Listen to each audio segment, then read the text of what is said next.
हरिसिद्धीमा चाहिँ हाम्रो यस्तो एरिया छ, हाम्रो एकदमै लगाव भएको एरियामा यहाँ चाहिँ हामीले शिविर छुटाउने हुन्छ भनेर हामीले आजको दिनमा चाहिँ शिविर राखेका छौँ।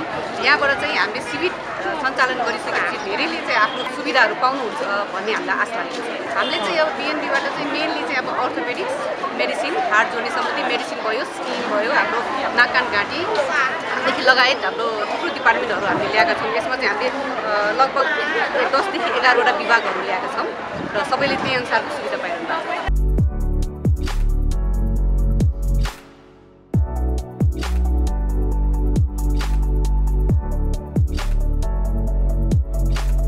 आज हामी यहाँ हाम्रो टिम चाहिँ जम्मा 55 जना जति आएका छौँ। हामीले सबै डिपार्टमेन्टबाट ल्याएका छौँ। हाम्रो प्रशासनदेखि लिएर डाक्टर साहबहरू, नर्सेसहरू, हाम्रो अटेन्डेन्टहरूदेखि लिएर हाम्रो सबै डिपार्टमेन्टबाट सङ्कलन गरेका छौँ। यहाँ हामीले अब परीक्षण गरिसकेपछि हाम्रो डाक्टरहरूले सबै चेक जाँच पडताल गर्दाखेरि देखेको समस्या जुनलाई चाहिँ जटिलताको रूपमा हेरिँदाखेरि हस्पिटलमै हामी फलोअपलाई बोलाउँछौँ। उहाँलाई फलोअपमा आइसक्नु भएपछि उहाँहरूलाई चाहिँ आफ्नो इन्भेस्टिगेसनहरूमा केही पर्सेन्ट छुटहरू त्यो पनि दिने गरेका छौँ र शल्यक्रियाहरू गर्नु परेको कन्डिसनमा पनि हामीले छुट हुने जानकारी दिएका छौँ। हामी वडाको अध्यक्षहरूसँग पनि भेट्यौँ होइन, उहाँहरूले हामीलाई यो कार्यक्रमको लागि यो आजको शिविरको लागि धेरै सहयोग गर्नुभयो। उहाँको सहकार्यमा अझ पनि हामी अगाडि जान सक्छौँ जस्तो हामीलाई लागिरहेको छ, किनभने उहाँहरूले चाहिँ हाम्रो यो सपोर्ट सर्भिसेसको लागि एकदम धेरै हेल्प गर्नुभयो। त्यही भएर चाहिँ हाम्रो यो नजिकै पनि हुनुहुन्छ, हाम्रो यो वासीहरू यो हरिसिद्धि एरिया पनि नजिकै भएको कारणले गर्दाखेरि हामीले भविष्यमा फेरि पनि सहकार्यमा केही स्वास्थ्य सुविधाहरू दिन चाहिँ हामी चाहिँ एकदम तयारी छौँ। मुख्य कुरा त यहाँको चाहिँ वडावासीहरूलाई चाहिँ विशेष गरी चाहिँ नसर्ने रोग सम्बन्धी चाहिँ हामीले चाहिँ एक किसिमको जनचेतना फैलाउने र तपाईँको चाहिँ बिएनबी टोलीको चाहिँ बच्चादेखि बुढासम्मकै डक्टरहरू चाहिँ टोलीहरू आएर चाहिँ चेकअप हुँदैछ। त्यसको लागि चाहिँ अब हामीले चाहिँ त्यो किसिमको सुविधा दिन मात्रै खोजेको हो।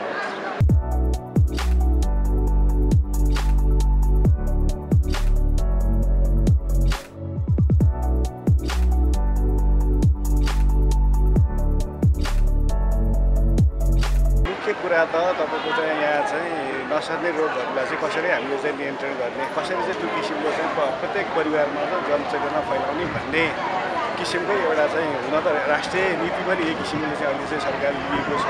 त्यसो त त्यही उसलाई चाहिँ हामीले आफ्नो किसिमको स्थानीय तहबाट पनि हामीले त्यसलाई चाहिँ फलोअप गरेर त्यसलाई चाहिँ त्यो किसिमको चाहिँ नियन्त्रण गर्न हामीले एउटा चाहिँ खोजेको मात्रै असल अभ्यास मात्रै गरेको हो। हामीले एउटा बृहत रूपमा चाहिँ गरेको कारणले गर्दाखेरि हामीले चाहिँ यसलाई चाहिँ 500 भन्दा चाहिँ बेसीमा चाहिँ यहाँको वडावासीले चाहिँ यो किसिमको सुविधा दिन्छ भन्ने हामीले चाहिँ अपेक्षा लिएका छौँ। त्योभन्दा अलावा चाहिँ हामीले चाहिँ अरू थप चाहिँ भनौँ न प्रत्येक हामीले चाहिँ क्यालेन्डर बनाएर हामीले चाहिँ घर घरमा सुगर प्रेसर जाँच गर्नेदेखि लिएर सुगर प्रेसरका बिरामीहरूलाई चाहिँ हामीले निःशुल्क चाहिँ औषधि वितरण गर्नेदेखि लिएर हामीले चाहिँ कसैलाई चाहिँ भविष्य पर्दै गर्दाखेरि चाहिँ निःशुल्क रूपमा चाहिँ हामीले नै रगतहरू उपलब्ध गराउनेदेखि लिएर त्यो किसिमको सुविधाहरू हामीले चाहिँ दिने प्रयास चाहिँ गरेका छौँ। यो शिविर हामीले बिएनबी हस्पिटल र हरिसिद्धि 28-29 वडा त्यो संयुक्त आयोजनामा बिएनबीको प्राविधिक अनि हाम्रो वडाको स्वास्थ्य कार्यान्वयन समिति लगायत हामीले चाहिँ बृहत रूपमा यो शिविर हामीले सञ्चालन गरिरहेका छौँ। यो शिविर किन आवश्यकता पर्यो भन्दाखेरि चाहिँ एउटा दुईवटा शिविर गर्ने बेलामा विशेष गरेर आँखाको गरिन्छ, ढाँटको गरिन्छ, तर हामीले चाहिँ सबै किन राख्यौँ भन्दाखेरि एक व्यक्तिसँग चाहिँ यो उमेरको हिसाबले उमेर ढल्कनी जाँदाखेरि हरेक चिज रोग लाग्दो रहेछ। अनि त्यसमा आँखा दुख्यो भने आँखा एउटा आँखाले देखिन्छ, अर्को आँखा अलिकति दुख्यो के फरक पर्यो र भन्ने किसिमले हुन्छ भने, अनि घुँडा दुखिरहेछ भने चाहिँ एउटा घुँडा दुखेको हो, अर्को घुँडा ठिक भइरहेछ, अब कुनै बेला चाहिँ चिकित्सासँग जचाउँला भन्ने चाहिँ हुँदो रहेछ। डाँट दुखाइ त्यस्तै सबै चाहिँ टालेर पठाउन सकिने, तर चाहिँ घाउ भयो भने चाहिँ त्यो फेरि एकछिन पनि बस्न सक्दैन, ऊ हस्पिटल दौडिहाल्छ। अनि हामी यो स्वास्थ्यको हिसाबमा अलि सुविधा लिनको लागि रिङ रोड पारी जानुपर्ने अवस्था छ। त्यो भएको भएर पनि हामीले बिएनबी हस्पिटलसँग 1 वर्ष अगाडि नै हामीले एउटा एमओयू गरेका छौँ। त्यति बेला हामीले एमओयू गर्दाखेरि यो हर्सिदी 28-29लाई चाहिँ हामी त्यहाँ बिरामी जाँदाखेरि 25% डिस्काउन्ट दिइरहेछौँ भने चाहिँ अझ हामीले यो सबै वडावासीलाई चाहिँ जानकारी नै छैन। आजको यो शिविरले पनि अझ सबैले जानकारी प्लस चाहिँ सेवा सुविधा पनि त्यहाँ के पाउँछ भन्ने आज चाहिँ लगभग 9-10 वटाको चाहिँ यहाँ शिविर भइरहेको छ। 500-600 पुग्छ।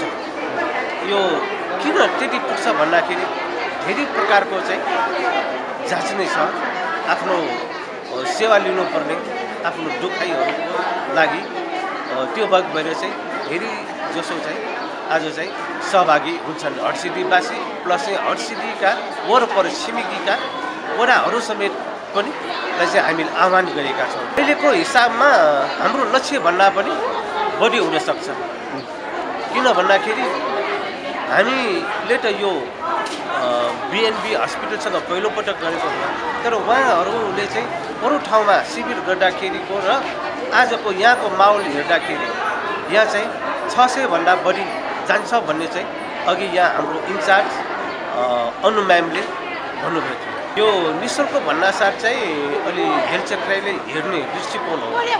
जसरी यो मात्र होइन, नेपाल सरकारले पनि औषधिहरू चाहिँ निःशुल्क रूपमा दिन्छ।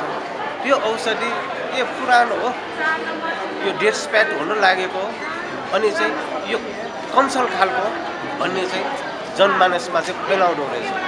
अनि निःशुल्क भन्नासाथ चाहिँ त्यति राम्रो हुँदैन, डाक्टर राम्रो छैन, नर्सहरू राम्रो हुँदैन भन्ने त्यसरी चाहिँ प्राविधिकहरूले मलाई जहाँसम्म लाग्छ प्राविधिकहरूले त्यस्तो त्रुटि कहिले पनि गर्दैनन्। त्यो त्रुटि गर्नु भनेको नि आफ्नो कमजोरी हो, प्राविधिकको कमजोरी हो। यो फेरि संस्था हो, संस्था बदनाम हुन्छ यो नराम्रो हुनासाथ। त्यो भएर चाहिँ यो बिएनबी हस्पिटलले चाहिँ राम्रोसँग गर्छ भन्ने चाहिँ मलाई विश्वास चाहिँ छ। मैले सेवा मुटु सम्बन्धी दुखेको बेला त्यहाँ जँचाएर आइसक्यो। अब इसिजीको लागि यता पठाएको मलाई उनीहरूले सबैले आफ्नो क्षमताले भ्याएसम्म सहयोग गर्न सक्ने जति सम्बन्धित ठाउँमा पुर्याइदिने, वृद्धहरूलाई पुर्याइदिने, यसो अलि अगाडि भए पनि लगेर गरिरहेछ उनीहरूले। अझ यस्तै कार्यक्रममा ल्याएर सेवा गरेकोमा अझ झन् जस्तो छु उनीहरूले सेवा गरिरहेछ। मेरो चाहिँ यो यस्तो छाला सम्बन्धी चाहिँ चेक गराउन चाहिँ अब शिविरको बारेमा अब वडाबाट पनि त्यस्तो प्रकाशन गरिरहेछ होइन। अनि हाम्रो समूह पनि छ, अनि समूहमा पनि हाम्रो महिला सदस्यज्यूले राखिदिनु भएको छ होइन। धेरै नै प्रचार प्रसार भएको छ होइन। सबैले अब त्यो मिडियाबाट पनि प्रभाव भइरहेको छ, अब मोबाइलमा पनि छ, हाम्रो समूहकोमा पनि सबैकोमा राखिदिनु भएको छ। त्यही भएर यो थाहा पाउनु हामी चाहिँ एकदम धेरै सजिलो भएको छ। यस्तो कार्यक्रमहरू चाहिँ गरिराख्नुपर्छ जस्तो लाग्छ होइन। यसो गरेको पनि धन्यवाद उहाँहरूलाई है, धेरै नै धन्यवाद। यस्तो अहिले चाहिँ गरिरहेको हेर्दाखेरि चाहिँ अहिले राम्रै देखिन्छ होइन, अझै राम्रो देखिन्छ। अब अलिक भर्खर त भिड हुँदै आइरहेछ होइन, अघि भन्दा नि ठिकै लाग्छ।